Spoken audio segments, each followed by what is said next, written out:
ప్రపంచంలో మరే ఇతర భాషల్లో లేనటువంటి ప్రక్రియ మన తెలుగు భాషలో ఉంది. అది పద్యం. పద్యం ద్వారా మన పూర్వీకులు అద్భుతమైనటువంటి సాహిత్యాన్ని మనకు అందించారు. అందులో ప్రజాకవి వేమన గారు పేరెన్నికగన్నటువంటి కవి. ఆయన ప్రజల జీవితాల్లోంచి, ప్రజలకు ఎదురవుతున్నటువంటి సమస్యల్లోంచి, ఆయన జీవిత అనుభవాల్లోంచి ఎన్నో అద్భుతమైన పద్యాలను మనకు అందించారు. అలతి అలతి తెలుగు పదాలను ఉపయోగించి ఎంతో అందమైనటువంటి, భావస్ఫోరకమైనటువంటి, తత్వపరమైనటువంటి పద్యాలను మనకు అందించారు.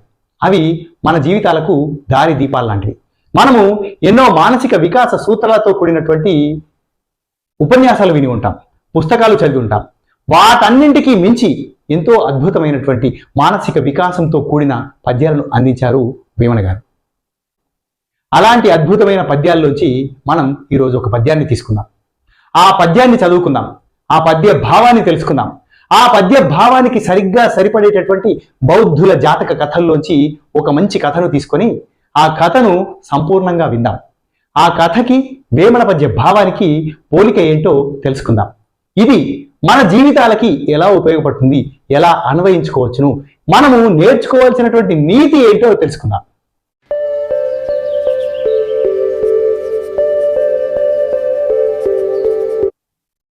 అన్నమధికమైన అది తను జంపును, అన్నమధికమైన అది తను జంపును, అన్నమంటకున్న నాత్మనొచ్చు, అన్నమంటకున్న నాత్మనొచ్చు, జంప నొంప బువ్వ జాలదా వెయ్యేల, జంప నొంప బువ్వ జాలదా వెయ్యేల, విశ్వదాభిరామ వినురవేమ.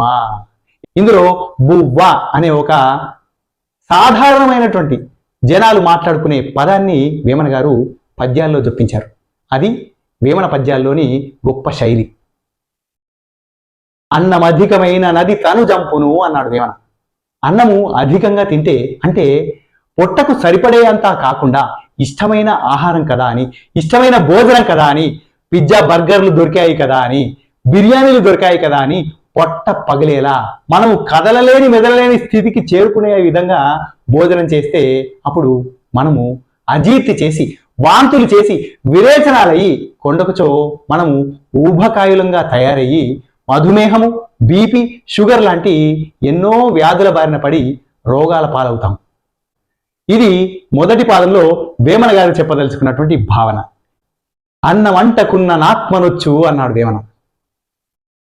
అధికంగా ధనం ఉన్నవాడు విపరీతంగా భోజనం చేసి ఊబకాయాన్ని తెచ్చుకొని ఎన్నో రోగాల పాలై చనిపోతున్నాడు.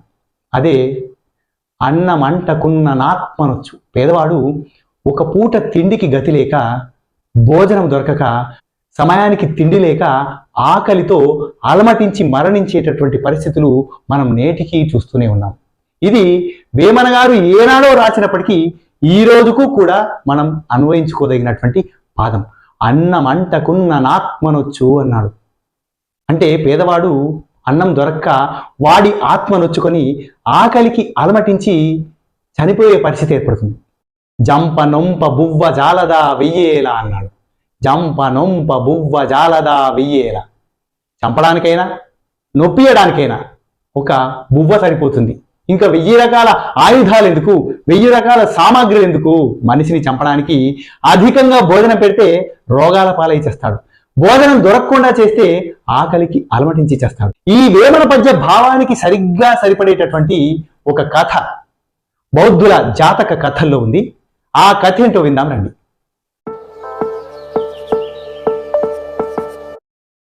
పూర్వం వారణాసిలో మితవిందకుడు అనే ఒక బ్రాహ్మణ కుమారుడు ఉండేవాడు. వారు పేద బ్రాహ్మలు, తిండికి గతి లేక అలమటిస్తున్నటువంటి వ్యక్తులు.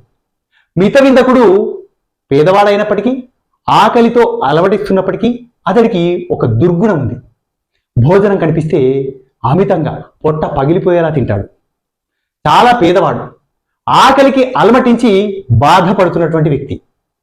అతను ఈ పేదరికాన్ని భరించలేక వేరే దేశానికి వెళ్ళి అక్కడ ఏదైనా పని చేసుకొని బ్రతికి సంపాదించుకుంటాను, ఈ ఆకలి చావు నేను చావను అని నిర్ణయించుకుంటాడు. ఒక ఓడలో సముద్ర మార్గాన వెళ్ళడానికి ఓడనెక్కుతాడు. ఇతని దురదృష్టం, ఓడ సముద్రంలో కొంత దూరం ప్రయాణించగానే ఆగిపోతుంది. అప్పుడు ఓడలో ఉన్నటువంటి అందరూ ఏమనుకుంటారంటే, ఈ మితవిందకుడు దురదృష్టవంతుడు, వీడి వల్లనే మన ఓడ ఆగిపోయింది, వీడిని ఓడలోంచి దింపేద్దాము అని ఓడలో ఉన్న వాళ్ళందరూ నిర్ణయించుకొని మితవిందకుడిని ఒక చెక్క బల్ల పైన కూర్చోబెట్టి సముద్రంలో వదిలేస్తారు. చెక్క బల్లతోటి ఈదుతూ ఈదుతూ ఈదుతూ రాత్రంతా ప్రయాణించిన తర్వాత మితవిందకుడు అదృష్టవశాత్తు ఒక దీవికి చేరుకుంటాడు. అక్కడ అతనికి 4 ద్వారాలు కనిపిస్తాయి. 4 ద్వారాలలో మొదటి ద్వారంలోకి ధైర్యం చేసి ప్రవేశిస్తాడు. ప్రవేశించగానే అతనికి 4 కన్యలు కనిపిస్తారు. వాళ్ళు విషకన్యలు. వారు ఏం చేస్తారంటే వీళ్ళని ఆకలితో ఉన్నవాడిని ఇంకా ఆకలి బాధ పెడుతూ ఉంటారు. భోజనం అస్సలు ఇవ్వరు. 4 పదార్థాలు వాళ్ళ దగ్గర ఉంటే ఒక పదార్థమే ఇస్తారు. వాడు సగం భోజనం చేసి ఆకలితో విలవిల్లాడతాడు. ఆ విషకన్యలు మితవిందకుడికి పెట్టినటువంటి పరీక్షను అట్లా ఆకలికి తట్టుకొని ఆకలిని భరించి జయిస్తాడు. అప్పుడు మితవిందకుడికి 2వ ద్వారంలోకి ప్రవేశించేటటువంటి వెసులుబాటు కలుగుతుంది. ఇక మితవిందకుడు 2వ ద్వారంలోకి ప్రవేశిస్తాడు. 2వ ద్వారంలోకి ప్రవేశించగానే అతనికి 8 మంది విషకన్యలు కనిపిస్తారు. వాళ్ళు మితవిందకుడిని అక్కడ కూర్చోబెట్టి విపరీతమైనటువంటి ఆహార పదార్థాలు పెడతారు. మనం ముందే చెప్పుకున్నాం కదా, మితవిందకుడికి ఏదైనా కనిపిస్తే అమితంగా తినే అలవాటు. ఆహార పదార్థాలు కనిపించగానే వాడు అదివరకు ఆకలితో నకనకలాడిపోతున్నాడు కదా, పొట్ట పగిలేలా తింటాడు. ఇక్కడ 2వ ద్వారంలో విజయం సాధించగానే 3వ ద్వారంలోకి వెళ్ళిపోవడానికి వాడికి వెసులుబాటు కలుగుతుంది. అప్పుడు మితవిందకుడు అక్కడి నుంచి లేచి 3వ ద్వారంలోకి ప్రవేశిస్తాడు. అక్కడ అతనికి 16 మంది విషకన్యలు కనిపిస్తారు. విపరీతమైనటువంటి భోజన పదార్థాలు, రకరకాల తిండి పదార్థాలు వాడి ముందట ఉంచి ఇంకా తిను అంటూ తినిపిస్తూనే ఉంటారు. వీడు తింటూనే ఉంటాడు, తినిపిస్తూనే ఉంటారు, వీడు తింటూనే ఉంటాడు. ఆఖరికి భోజనం ఎక్కువైపోయి సొమ్మసిల్లి పడిపోతాడు. అక్కడ కొద్ది రోజులు ఉంటాడు. ఉన్నన్ని రోజులు తింటూనే ఉంటాడు. ఆ తిండి వల్ల వాడికి ఊబకాయం ఏర్పడి నానా రకాల రోగాలు పట్టుకొని చివరాఖరికి వాడు 4వ ద్వారంలోకి వెళ్ళేటటువంటి వెసులుబాటును పొందుతాడు. ఇక్కడ 4వ ద్వారము అంటే మనం అర్థం చేసుకోవాల్సింది నరకం. అంటే వాడు 3వ ద్వారంలోనే ఆ ఆహారం యొక్క విషం వల్ల, అంటే అమితంగా ఆహారం తిని అది విషంగా తయారై నానా రోగాలు రావడం వల్ల వాడు చనిపోయి ఈ 4వ ద్వారంలోకి ప్రవేశిస్తాడు. అది నరకం. అక్కడ ఒక వ్యక్తి తలకి ఒక చక్రం తిరుగుతూ ఉంది. ఆ చక్రం తిరుగుతున్నప్పుడు ఆ కింద ఉన్నటువంటి వ్యక్తి తల కోసుకుపోతూ ఉంటుంది. కోసుకుపోయినప్పుడు రక్తము మాంసము అంత కారుతుంది. వాడు దాన్ని కూడా చప్పరిస్తూ ఇట్లా ఇట్లా ఇట్లా ఇట్లా తల ఊపుతూ ఉంటాడు. ఇది మితవిందకుడు చూసి, అబ్బా వీడికి ఇంకా ఏదో వెరైటీ ఆహారం దొరుకుతున్నట్టుంది, అందుకే ఆనందంగా తల ఇలా ఇలా తింపుతూ దాన్నంతా నాలుకతో నాకుతున్నాడు, అది నేను తినాలి. ఎందుకంటే మితవిందకుడు మనం ఇదివరకే చెప్పుకున్నాం కదా, విపరీతమైనటువంటి తిండిపోతూ వాడికి ఎన్ని అవస్థలున్నా ఎన్ని బాధలున్నా తిండిని మాత్రం వదలడు. అప్పుడు ఆ తలపైన చక్రం తిరుగుతున్నటువంటి వ్యక్తి దగ్గరికి వెళ్ళి, ఓహోయ్ మనిషి, నీ తలపైన ఏదో తిరుగుతుంది, నీ తలలోంచి ఏదో వస్తుంది, అది నువ్వు తింటూ ఆనందపడుతున్నావు, నేను కూడా దాన్ని తినాలి, నువ్వు ఇక్కడి నుంచి వెళ్ళిపో, దాన్ని నా తలకు తగిలించు, నేను కూడా ఆ ఆహార పదార్థాన్ని తిని నీవు పొందేటటువంటి ఆనందాన్ని నేను పొందుతాను అని అడుగుతాడు. నీకు నీవుగా వచ్చి నన్ను కోరుకున్నావు కాబట్టి నేను ఈ శిక్ష నుంచి విముక్తిని అవుతున్నాను, దా తీసుకో అంటూ ఆ తిరుగుతున్నటువంటి చక్రాన్ని వెంటనే మితవిందకుడికి అమరుస్తాడు. అప్పుడు మితవిందకుడికి ఆ తలను కోయడం మొదలు పెడుతుంది. ఆ చక్రం పెట్టగానే వాడు ఏదో కిరీటమో ఏదో అనుకుంటాడు, కానీ వాడి తలనే కోసేస్తూ ఆ తోలంతా చెక్కేస్తూ వాడిని నరక యాతన పెడుతుంది ఆ యంత్రం. అప్పుడు అనుకుంటాడు మితవిందకుడు, అబ్బా ఇది భోజనం కాదురా, ఇది నా తలను నరికేటటువంటి యంత్రము, ఇక్కడ నేను విపరీతమైనటువంటి బాధ కలిగించే శిక్షను అనుభవిస్తున్నాను అని తెలుసుకుంటాడు. అచ్చంగా మనుషులు కూడా, నేటి మానవులు కూడా మితవిందకుడి లాంటి పరిస్థితిని ఎదుర్కొంటున్నారు. అన్నమధికమైన అది తను జంపును అన్నాడు వేమన. మితవిందకుడికి ఆ 4 ద్వారాల్లోకి చేరేటటువంటి అవకాశం దొరికినప్పుడు వాడు మొదటి ద్వారంలో ఆకలితో అలవడించి 2వ 3వ ద్వారాలలో విపరీతంగా భోంచేసి రోగాల పాలవుతాడు. అది వాడిని నరకానికి చేరవేస్తుంది. నరకంలో మరిన్ని శిక్షలు అనుభవించడానికి వెళ్ళిపోతాడు.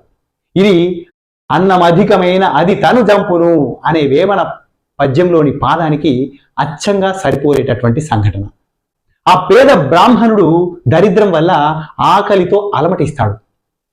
అది వేమన చెప్పినటువంటి 2వ పాదంలోని భావానికి సరిగ్గా సరిపోతుంది. అన్నమంటకున్న నాత్మనొచ్చు అన్నాడు వేమన. అన్నం దొరకకపోతే ఆ బాధకు ఆ జీవుడి ఆత్మ నొచ్చుకుంటుంది. పేద బ్రాహ్మణుడికి దరిద్రం వల్ల అన్నం దొరక్క వాడి ఆత్మ నొచ్చుకొని నేనేదైనా వ్యాపారం చేసి సంపదను పోగేసుకుంటాను అని సముద్ర మార్గంలో వెళ్ళడానికి సిద్ధమవుతాడు. అది ఎందుకు? వాడి ఆత్మ నొచ్చుకోవడం వల్ల ఆ ప్రయాణానికి సిద్ధమవుతాడు. ఇది 2వ పాదానికి కథకు మధ్యన సంబంధం. జంప నొంప బువ్వ జాలదా వెయ్యేలా అన్నాడు వేమన. చంపడానికైనా నొప్పించడానికైనా కేవలం బువ్వ సరిపోతుంది, వెయ్యి ఎందుకు అంటున్నాడు. అచ్చం మితవిందకుడు కూడా కేవలం భోజనం వల్లే మరణిస్తాడు, భోజనం వల్లే నరకయాతన అనుభవిస్తాడు, భోజనం వల్లే నానా రోగాల పాలవుతాడు. నేటి సమాజంలో మానవులు కూడా పిజ్జా బర్గర్లు ఫాస్ట్ ఫుడ్లకు అలవాటైపోయి అనవసరంగా ఆకలి ఉన్నా లేకున్నా ఒత్తిడిలో విపరీతంగా తినేస్తూ ఊబకాయం పాలవుతూ బీపీలు, షుగర్లు, ఊబకాయము ఇలాంటి నానా రకాల రోగాలను తెచ్చుకొని అవస్థలు పడుతున్నారు.